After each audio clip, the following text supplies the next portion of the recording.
గుంచు Ravi alias కత్తి రవి హత్య కేసులో నిందితులుగా ఉన్న 6గురిని అరెస్ట్ చేసినట్టు నెల్లూరు నగర డీఎస్పీ శ్రీనివాసరెడ్డి తెలిపారు.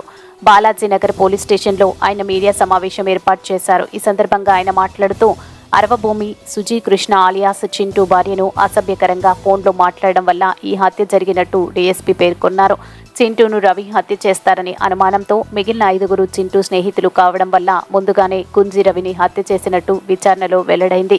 ఈ మేరకు నిందితులను కోర్టు ముందు హాజరుపరచడం అన్నట్టు డీఎస్పీ పేర్కొన్నారు. ఈ కార్యక్రమంలో సిఐ శాంబశివరావు, ఎస్ఐ విజయ్, శ్రీనివాసులు పాల్గొన్నారు. ఈ నెల 26వ తారీఖు బాలాజీనగర్ పోలీస్ స్టేషన్ పరిధిలో రామలింగాపురం అండర్ బ్రిడ్జి సమీపంలో ఈ గుంజి రవి ఇలియాస్ కత్తి రవి అనే వ్యక్తి మీద కొంతమంది వ్యక్తులు దాడి చేసి మానహాదాలతో అతన్ని చంపడం జరిగింది.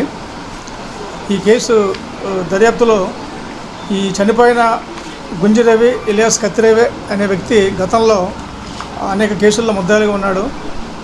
అతనికి ఈ కేసులో ముద్దాయిలైన అరవభూమి సుజన కృష్ణ ఇలియాస్ చింటూ అనే వ్యక్తికి ఆ రోజు చనిపోయిన రోజు ముందు రోజు రాత్రి మద్యం తాగుతున్న సమయంలో ఫోన్లో మాట అనుకుని ఒకరి అంతా ఒకరు తేల్చుకుంటామని చెప్పేసి వీళ్ళంతా కూడా ఛాలెంజ్ చేసుకుని గొడవ సిద్ధమయ్యారు.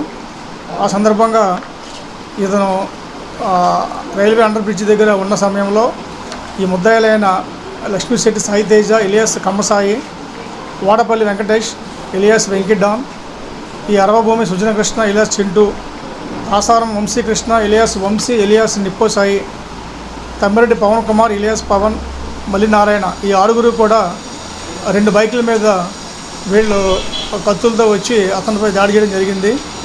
ఈ విషయం తెలిసిన వెంటనే బాలాజీ ఈ కేసు దర్యాప్తు చేపట్టారు. ఈ కేసులో దర్యాప్తులో భాగంగా ఈ ముద్దాయిల 6గురిని కూడా ఈరోజు ఉదయం 9:30 గంటలకు అరెస్ట్ చేయడం జరిగింది. వీరందరినీ కూడా అరెస్ట్ చేసి కోర్టుకు పంపడం జరుగుతుంది. ఈ దర్యాప్తులో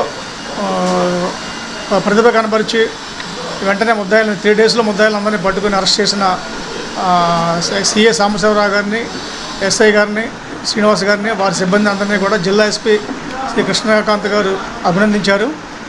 ఈ సందర్భంగా నగరంలో ఉన్న రౌడీలందరికీ ఒక హెచ్చరిక తెలియజేస్తున్నాం.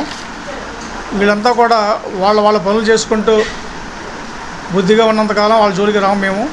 కానీ ఖచ్చితంగా వాళ్ళు ఈ విధమైన శాంతి భద్రతలకు విఘాతం కలిగించే విధంగా వాళ్ళు నేరాలకు పాల్పడుతూ చేస్తే కనుక వారిపై కఠినమైన చర్యలు తీసుకుంటాం. ముఖ్యంగా వాళ్ళపై పీడీ యాక్ట్లు, నగర బహిష్కరణ వంటి కఠినమైన చర్యలు చేపట్టి వారిపై చర్యలు తీసుకోవడం జరుగుతుంది. వాళ్ళంతా కూడా జాగ్రత్తగా ఉండి వాళ్ళ పనులు చేసుకోవడం మంచిది కాదని చెప్పేసి వాళ్ళు ఏదైనా అతిగా ప్రవర్తిస్తే మాత్రం ఖచ్చితంగా పోలీస్ శాఖ చూస్తూ ఉండదు. ఖచ్చితంగా వారిపై కఠినమైన చర్య తీసుకుంటాం. ఈ వీడియో కనుక మీకు నచ్చినట్లయితే లైక్ చేసి షేర్ చేయండి. మరిన్ని లేటెస్ట్ అప్డేట్స్ కోసం మా ఛానల్ని సబ్స్క్రైబ్ చేయండి.